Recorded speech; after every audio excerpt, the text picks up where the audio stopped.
Hello, my name is Albert Garcia, and I'm a librarian with the Contra Costa County Library, and I'm very happy to be here once again partnering with the League of Women Voters on this very important program, Get the Lowdown on 2025 California Prop 50.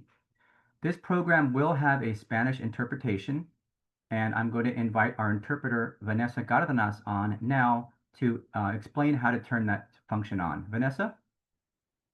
Thank you, Albert. Buenas tardes, damas y caballeros. En esta reunión, ustedes tendrán la oportunidad de tener acceso a la interpretación al español. Solo necesita presionar el símbolo terráqueo en su pantalla o puede buscar los 3 puntitos para seleccionar el idioma español. Estamos a sus órdenes. Gracias por unirse a nosotros. Thank you. Back to you.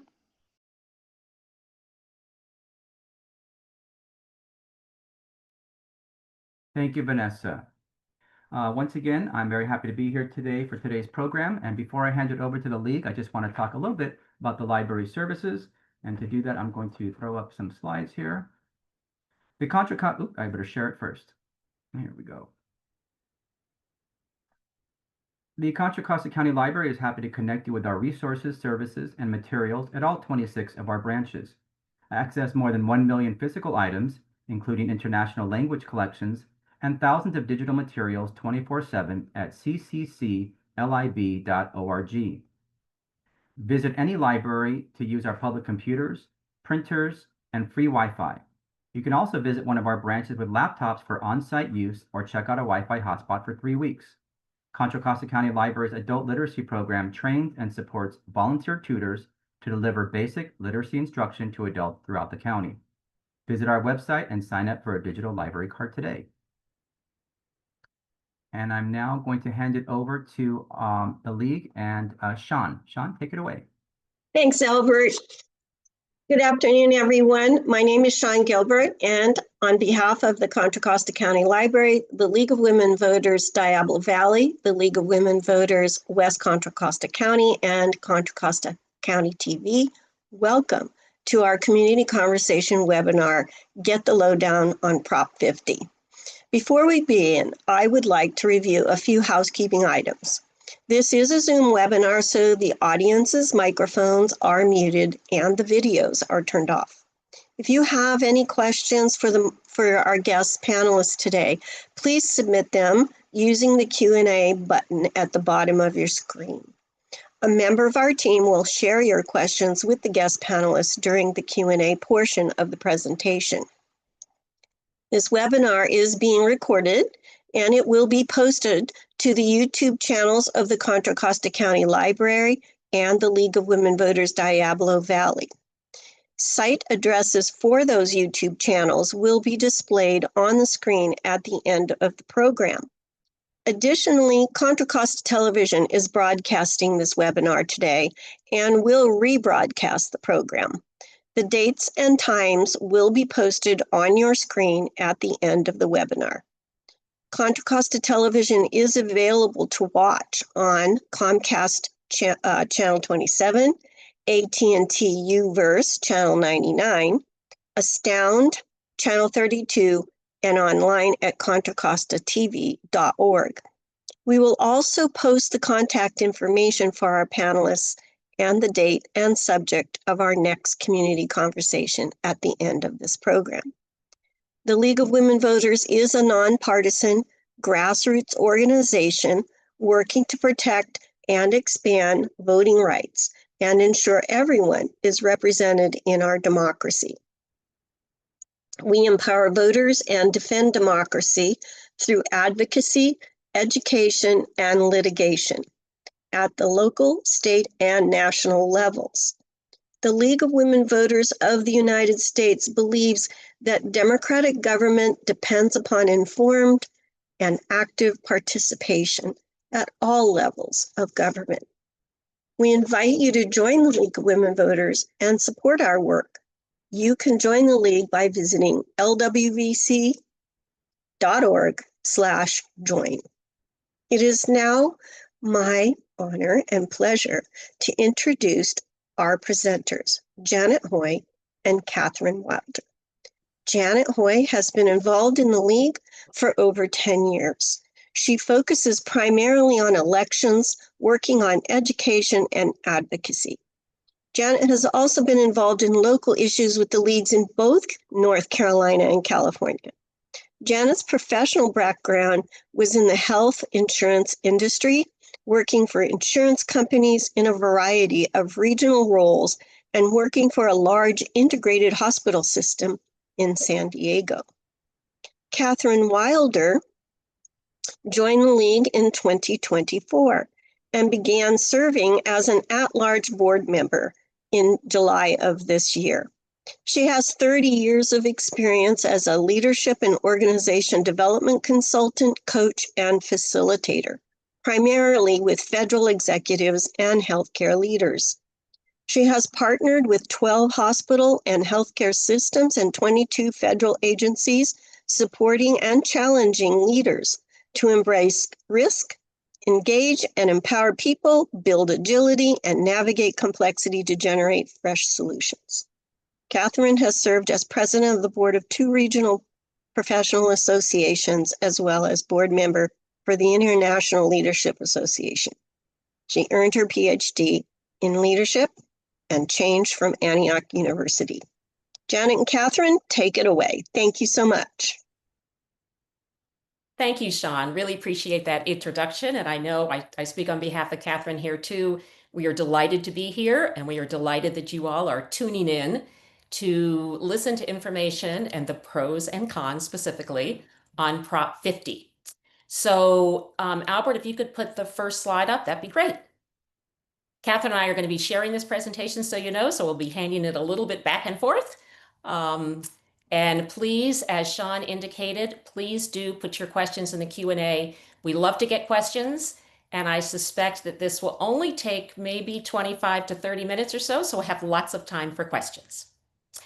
So on this first slide, it says Prop 50 is the only statewide ballot measure in the November 4 special elections. And for those of you who may have sat in on some of our other pros and cons, you might know that it's at some points we've had 10 or 12 or 15 propositions to go through. This time we do just have a single one. We do think it is a very important one. And as Sean indicated, it is a big part of what the league does in getting out and educating voters so they can make informed choices. Next slide. So Sean also covered a lot of this. I would just point out a couple of things about the League of Women Voters. And the first thing is that we are nonpartisan. We've been around for 105 years. And throughout our entire history, we have been strictly nonpartisan. And by nonpartisan, we mean that we never, ever support or oppose any political party or candidate. We do, though, take positions on issues, and we advocate them on issues. And a big part, again, of what we do is education, and that is why we are here today. And we invite you to join us. And I should also mention that men are most welcome. We have a number of male members, and we have members of our board who are men as well. So they are most welcome in our organization. Next slide. So what are pros and cons? Pros and cons is a structured and organized way to go through statewide ballot initiatives. And we do it in an unbiased and nonpartisan way, where we explain the ballot measure, focusing on 3 and then an additional one that's not quite on this slide. So we do indeed talk about the issues. We try to provide some context. And for this particular proposition, because it involves redistricting, and not everybody understands how that process happens, and if they do understand for our state, which is kind of unique in the way we do it, for this proposition, there's a bigger context of understanding to some extent how other states handle redistricting. So we're going to talk about that a little bit. Then we're going to talk about the arguments for and the arguments against Prop 50. And in addition, and we think this is really important, we're going to talk about the organizations that support the proposition, the organizations that oppose it, and the organizations that finance it, that have put together, that have got the contributions for either the support or oppose side of this. And we think that can be very revealing about what the proposition is about in terms of who is supporting it. Next slide. So this is the question. You probably have already seen this. Prop 50 is indeed called the Election Rigging Response Act.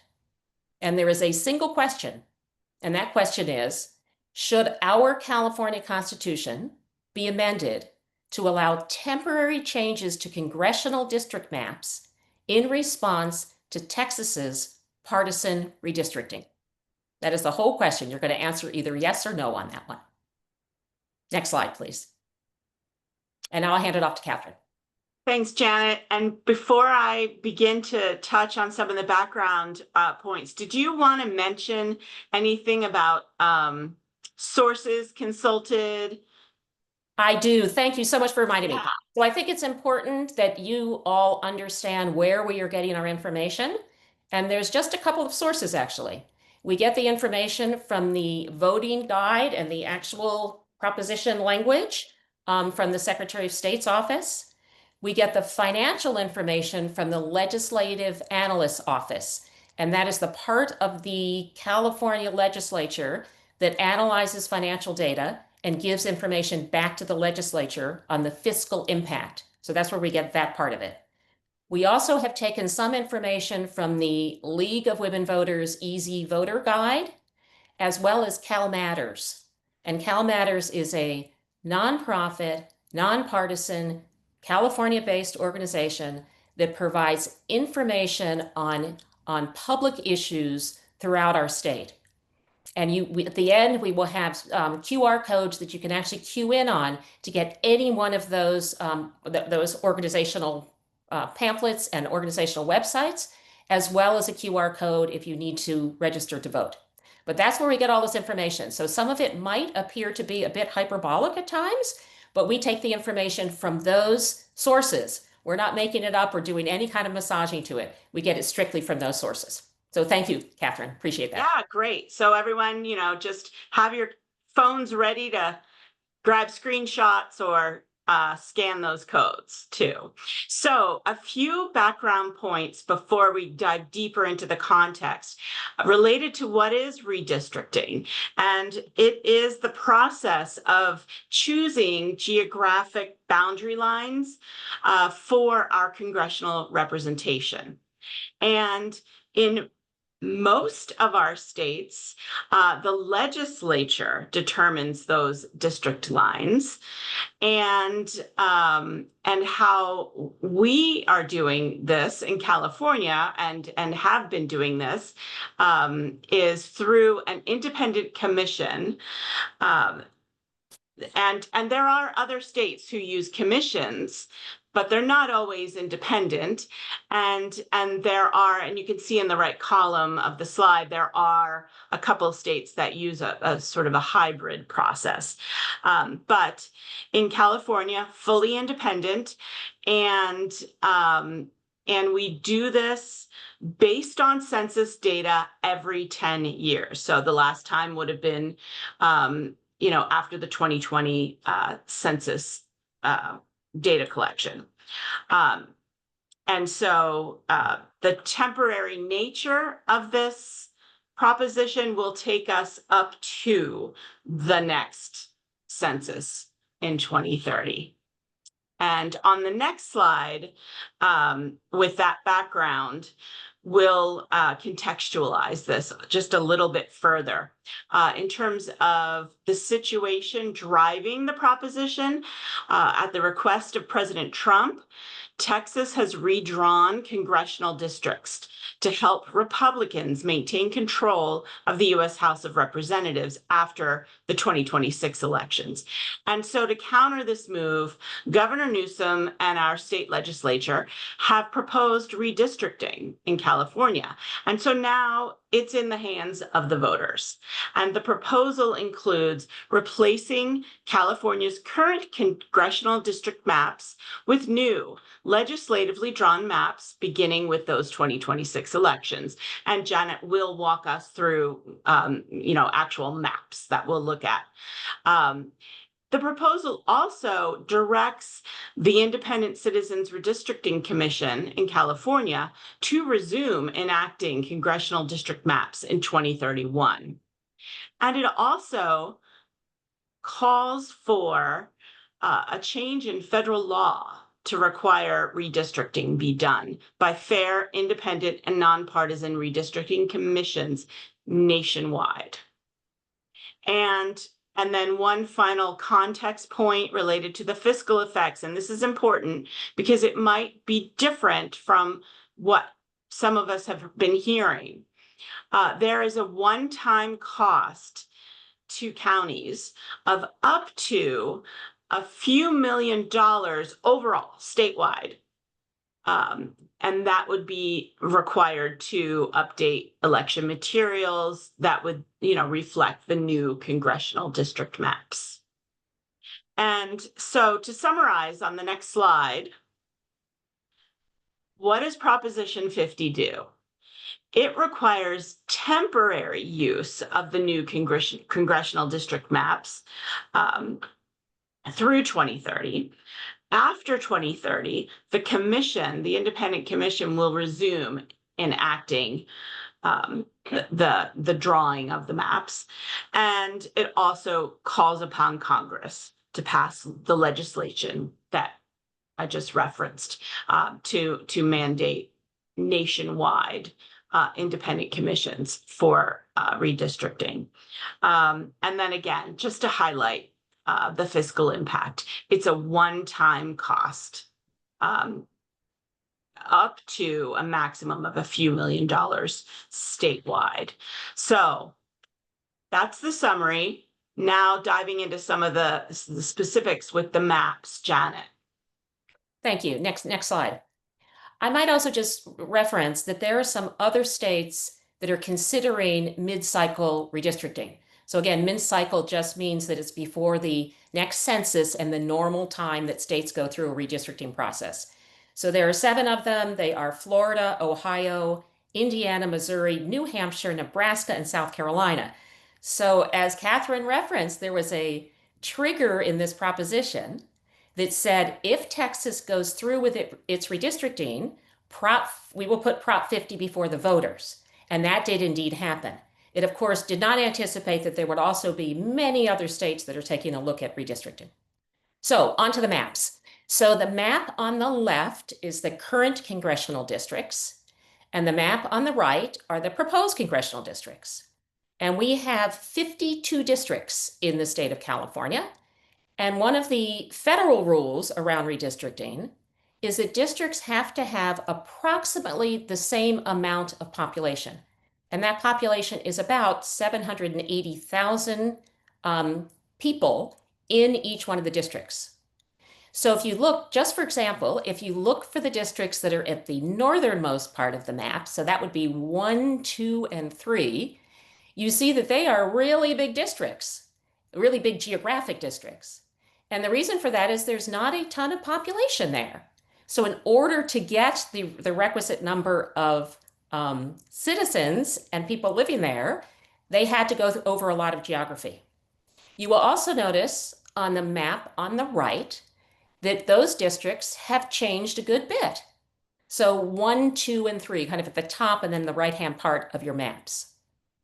You will also notice that there are clusters of districts that are in the northern kind of Bay Area part of the state, as well as in sort of the LA area, and then again in San Diego, which is where the population centers are.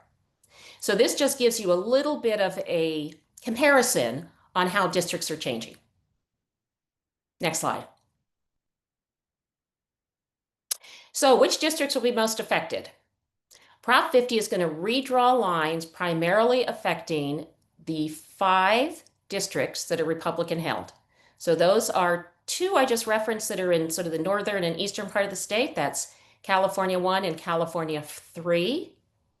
Includes Fresno County, California 22, a district in the Inland Empire, which is San Bernardino and Riverside counties, and then a district in the northernmost part of San Diego County.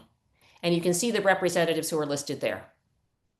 On the right-hand side are some additional districts that are changing, not nearly as much as the ones on the left, but that will indeed have some changes to the lines there. And there are 7 of those. So the intent is to change the districts on the left, the 5 that are on the left, so that they will flip from Republican to Democrat. And the intent for the 7 districts on the right is that they will be solidly Democratic. Some of those districts right now and some of those seats are very close races. So the legislature wanted to make sure that those would be more solidly Democratic. The 3 districts that cover our county, Contra Costa County, are 8, 9, and 10. Although District 10, Representative DeSaulnier, is has the majority of the county from the district perspective. So this is really the intent. Flip the districts on the left from Republican to Democrat, and ensure that the districts listed on the right, those 7 districts, will remain Democratic. And this comes from Cal Matters, I should say. This is from Cal Matters. And we did get a question earlier that I did not see in the chat that would be easy to address right now. And it's when you say temporary, when we talked about the temporary nature of this proposition, does this mean that the original redistricting that was drawn following the last census, that the Prop 50 lines will revert to the 2020 redistricted lines and go from there after the 2030 census to redraw the new lines? And the answer, I'm confident, and you will correct me, Janet, if I'm off, is that no, it won't revert to 2020. It will be then based on the 2030 census data, but it will revert to the independent commission. Exactly right.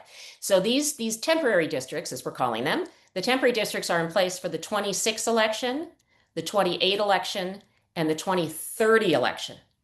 And then 2030 is the year of the census. That'll be happening across the country, of course. And then the independent commission will resume and will redraw district lines 2031 in time for the 2032 election. So you had it exactly right. Okay, thank you. Okay, next slide. So I think it's important for all of us. We all take voting personally, of course. We thought it would be important to take a look at District 10. So a little hard to see on here, but we're going to give you a tool you can use to figure out if it affects you. This is a snapshot of District 10, and the solid lines are the current district lines, and the dotted orange lines are the proposed district lines. So they would change if there is a successful yes vote on Prop 50. And you can see by the information immediately above the right-hand side of this map that the Democratic portion of that district will have a 1% gain, and the Republican portion will have a 1% loss. So that is, again, to make sure that there is Democratic control of these districts, and that is the intent of this proposition. We will tell you at the end, we will give you a QR code that you can actually check for your own address to see if there's any changes in where you live, if there's any changes in districting based on where your street address is. That's a really good tool to have. I used it immediately and there was no change for me, and I'm in District 10. But if you're in the Antioch area in particular, you might see a change. So you would want to know about that. Okay, next slide. All right. And to you, Kathryn. Thank you. All right, so now we'll walk through what supporters and opponents say, and reminding you that we're simply reporting this. We're not claiming any of it as true or right. And the source is from our league's Easy Voter Guide. So supporters say that this is an emergency for our democracy, that this is not politics as usual. Donald Trump and Texas Republicans are making an unprecedented power grab to steal congressional seats and rig the election. Prop 50 is temporary and proportional to counter Trump's election rigging scheme in other states, and it expires in 2030. And gives voters the ability to approve the district lines in an election. It creates fair maps that reflect California's diverse communities and keeps California a leader in fair elections by preserving our independent redistricting system. The next slide covers what opponents say. And they say that Power 50, or that Proposition 50 is a power grab by politicians that undoes fair election reforms and returns California to districts that benefit politicians over voters. That Prop 50 replaces an open public process with secretive political backroom deals and hurts fair representation by dividing neighborhoods and weakening minority voices in elections. That it lets politicians control district lines for years and could open the door to permanent, not temporary control. And they also say that it costs taxpayers $200 million. And that is not grounded in evidence. It differs from what the LAO estimates of a maximum of $2 million statewide. And the next slide gives us a picture of who is contributing to the campaign in support as well as in opposition. And so this information is sourced from CalMatters. And so you can see that there is $55 million in support of the Proposition 50 campaign. And you can see the primary donors there, the Fund for Policy Reform, that's George Soros and his group. And you can see the rest. I don't know that I need to read them to you, but you can see that where they come from: the House Majority PAC, the California Teachers Association, Nurses Association, etc.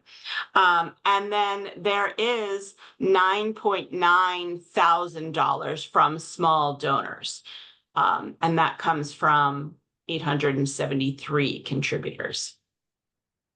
And then funding the opposition to Prop 50, there is $35 million. 30 million of that 35 million comes from Charles Munger Jr., and 5 million comes from Kong leadership funds. And then you can see the rest, the individuals named in the other larger donors. And then there is $80 from small dollar donors. 80, not 800 or 8,000, just to be crystal clear. And then the next slide outlines. Oh, it's not there. Okay. But this gives you a sense of the funding in terms of who supports. And then there is more information in your state voter information guide that outlines who supports and opposes the Proposition 50 as well. And so I'll mention that as a future reference that you might want to consult. And so with that, Janet, I'll let you wrap things up. Thank you. Next slide. So we mentioned that the choice is yours. And I guess I see a question in the chat that came in, and I'll read it and then I'll respond to it because I think it's really apropos of this particular slide. Here's the question. I understand that we are doing this, but can't help but feel a bit hypocritical, and that we are doing exactly what Texas did for the same reason. We are as slimy as Texas, but just temporarily respond to this as the feeling that is not uncommon. And I would agree. I think people absolutely feel that way. And I think it is very clear in this proposition that we get to decide, big difference. Voters here get to decide whether it's okay with us to have the legislature temporarily or redraw lines for temporary use until the next census in 2031 in order to respond to what's happening in Texas and perhaps other states. In 33 states across our country, legislators make these decisions after every census, or in the case of Texas and perhaps some other states, now, mid-decade, without any thought of going to the voters. In our state, we're voting on this. And I think that is a significant and important difference, This has to come to the voters because of the way our system is set up in this state. That is not true in most other states. So I think the fact that the choice is ours as voters, if we choose to vote on this proposition, we are making the decision, not the legislature. I think that's super important. So we mentioned that we would give you some QR codes. This from left to right is the California Secretary of State Voter Information Guide. You can click on that and get the electronic version. We also have our own League of Women Voters California Easy Voter Guide. We mentioned Cal Matters. That's where you can go and put your home address in and figure out if your district is changing or not. And then if you, by some chance, have not registered to vote yet, you certainly can do that on this link. And in fact, you can register to vote on the day of the election, Tuesday, November 4.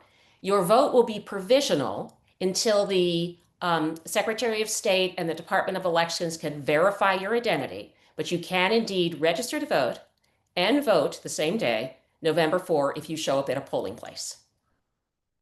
So I think that's it for the formal part of our presentation. We're happy to address a few more questions. Two other related questions in the chat related to the temporary nature. What in terms of concerns that, well, what's the guarantee that it will be temporary? What's the and let me find the actual question. When the temporary period ends in 2030, could California act at that time to once again implement legislative control of redistricting? What specific process does Prop 50 guarantee that the redistricting mandate really returns to the independent commission? And I mean, again, I would say that the guarantee is in the language of the proposition, the law itself. And Janet, I don't know if you want to elaborate any further. No, I think that's accurate. So it will default to the commission by the language of the proposition. And if indeed the legislature decides, oh, everyone else is still doing this, we want to change our districts, we want to keep the current districts or whatever, then it would require another proposition that would come before the voters, and we would get the opportunity to vote again. I can't stress enough that the redistricting process across the country amongst our states is different state to state. And we alone have a kind of a singular process here with an independent commission that works really hard to do things in transparent ways and does a lot of outreach to communities about getting their input before those lines are drawn. And that effort is done to make sure that, as they're called, communities of interest are able to sort of stay together as within a single district. And that's been an important part of the work that the commission has done. That is not true almost everywhere else. So again, just to go back to the reason that how this is really different is that you and I are going to be deciding. I've already voted. You probably can't see my sticker, but I have already voted. And I suspect all of you on this call have gotten your ballots already. You're going to decide, not our legislators. They're saying, here's a choice for you. You tell us what you want us to do. That is a very significant difference. It doesn't look like we have any more questions right now. There's one more question that just came in. More. One more. We'll get it to you Thanks, right Susan. now. Hold on. Okay, thank you, All right. Susan.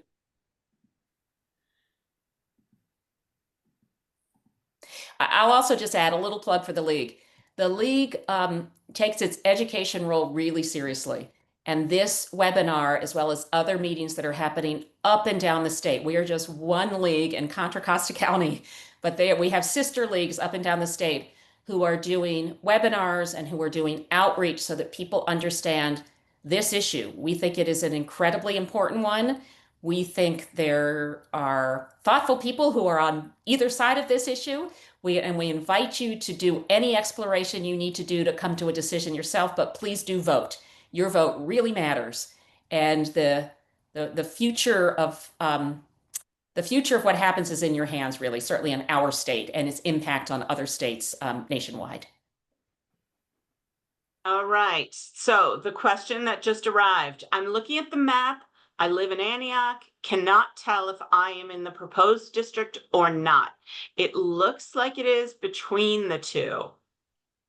So,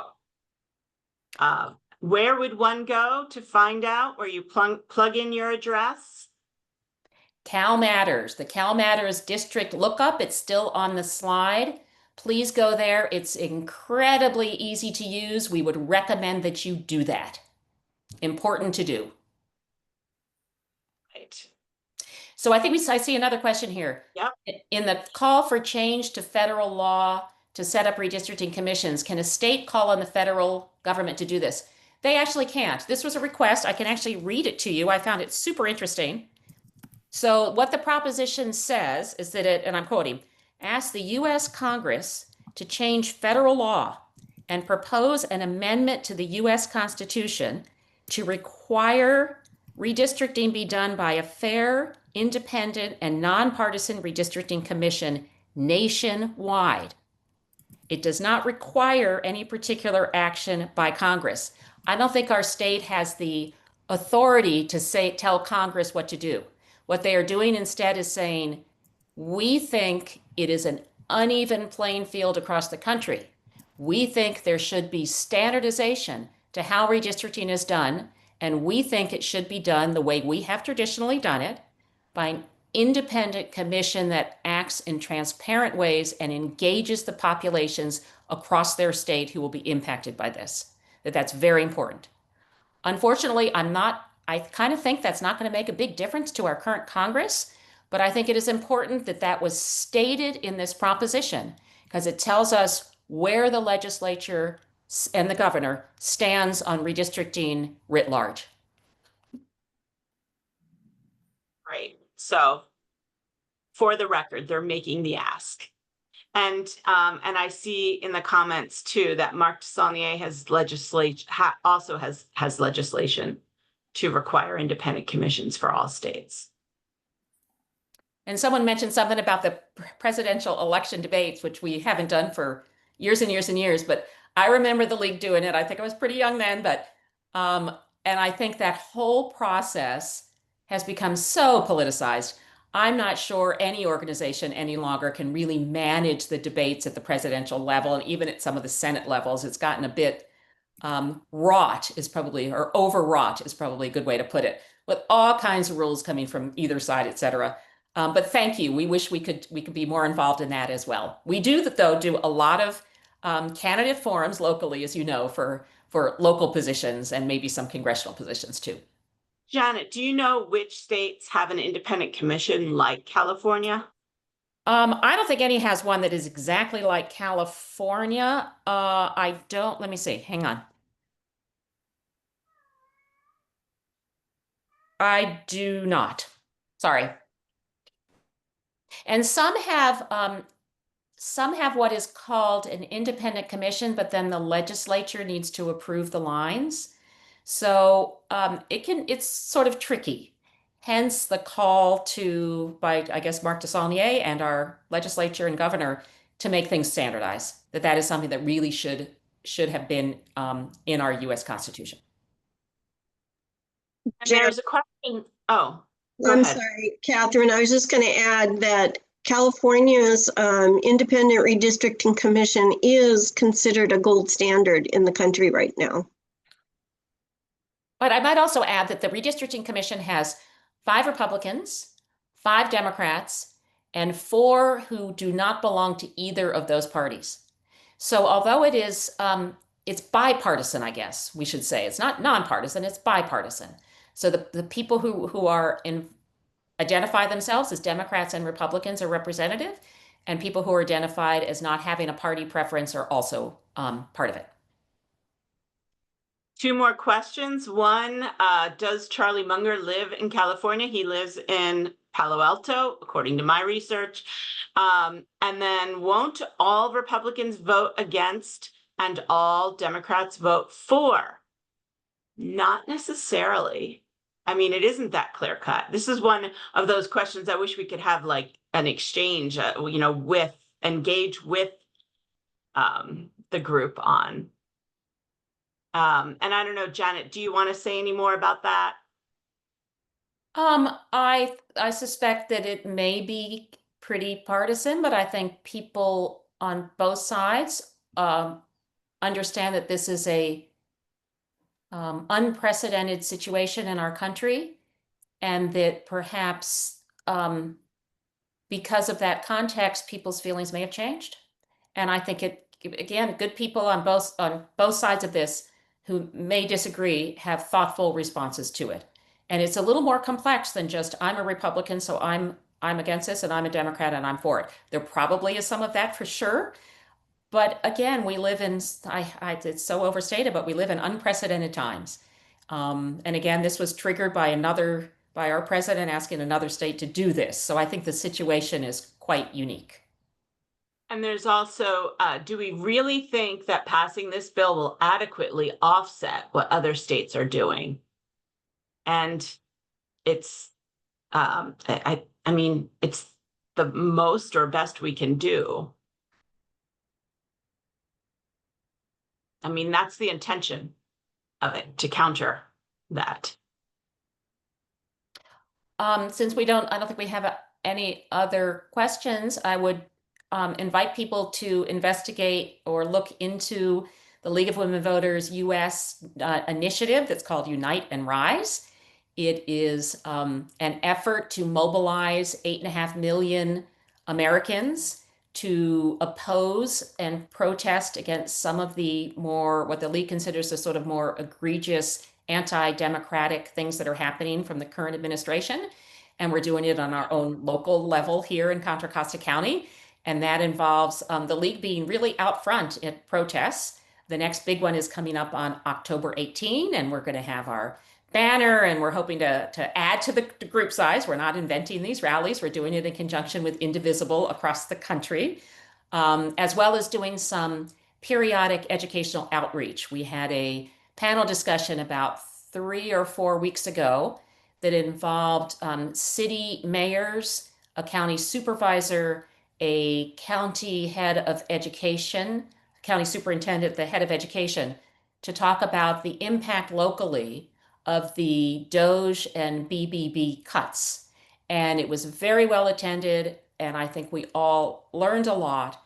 And what many of us walked away with is the sense that we are a community and that we will support each other, and that it's very important for us to understand perhaps what some of our neighbors or ourselves and our own families are going to be going through because of these rather devastating cuts, particularly in healthcare and the food programs that will be hitting many people in our county. So we hope to offer similar type educational outreach programs over the next year or so. And Janet, I would recommend that you share where people could view the recording of that panel discussion. Refresh my memory, Sean. I know it's on YouTube. It's on, I believe it's on the League of Women Voters YouTube page, as well as the City of Walnut Creek. Thank you. Great. It's super interesting. We had the mayor pro tem of Walnut Creek. We had the mayor of Concord. We had county supervisor Scales Preston. We had Lynn Mackey she's the superintendent of the education. And I'm probably missing somebody. We had 5 people, and I have to tell you, it made me proud of our elected representatives. They were knowledgeable, they were thoughtful, they were engaged, and they cared. And I just don't know what else you can ask from public servants. It was really kind of inspirational to me. So I invite you to look at that and to join us. I think we have some exciting and important things going on, and we'd love to have you join us.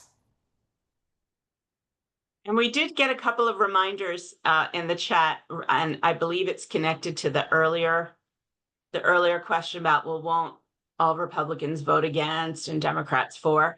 And they include, don't forget, 25% of California voters are independent.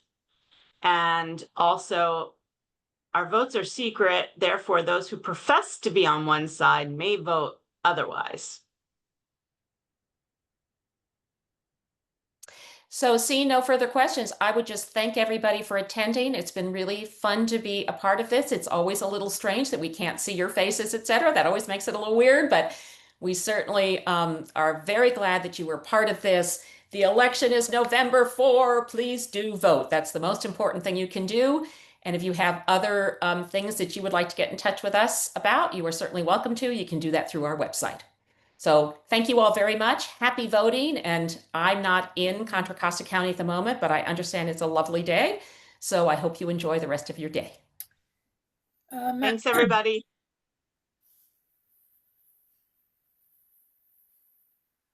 Madeline, are you finishing up? Thank you so much, Janet and Kathryn. On behalf of the League of Women Voters, the League of West Contra Costa County and Contra Costa County Library, and CCTV, I want to extend a genuine thank you to all of our guests today. Janet, thank you so much for your presentation and fielding wonderful questions. The same for Kathryn. Thank you so much for being here today. Thank you to Vanessa Cardenas for providing the Spanish interpretation of today's webinar. This service is jointly funded by the Contra Costa Library and the League of Women Voters Diablo Valley. This community conversation, Get the Lowdown on California Proposition 50, is being rebroadcast on CCTV on the following dates and times. Today is the live program and was streamed live. You have a moment to check out the following dates if you want to record those. This community conversation is also available on YouTube channels of the League of Women Voters Diablo Valley and the Contra Costa County Library. Please save the date for our next community conversation, Born Equal, a conversation with Akil Amar, scheduled for Monday, October 13th on the campus of St. Mary's College at 6:30 p.m. The League is co-hosting with St. Mary's College the renowned constitutional scholar Akil Reed Amar in person at St. Mary's College as well as via Zoom. Professor Amar will be discussing his newly released book, Born Equal, Remaking America's Constitution, 1840 to 1920. This event will take place on the campus of St. Mary's College, 1928, St. Mary's Road, Moraga, at the Soda Center. It will also be available online.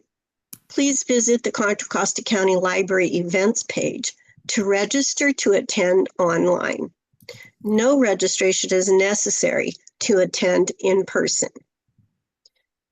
Community Conversations programs are a partnership between the League of Women Voters Diablo Valley, the League of Women and the League of Women Voters West Contra Costa County, the Contra Costa County Library, and CCTV. The League of Women Voters is a nonpartisan organization encouraging informed and active participation in government. The League never endorses or opposes candidates or political parties. We influence public policy through education and advocacy. We invite community members to join the League and support the work we do. Thank you so much for attending this webinar, and we'll see you soon. Take care.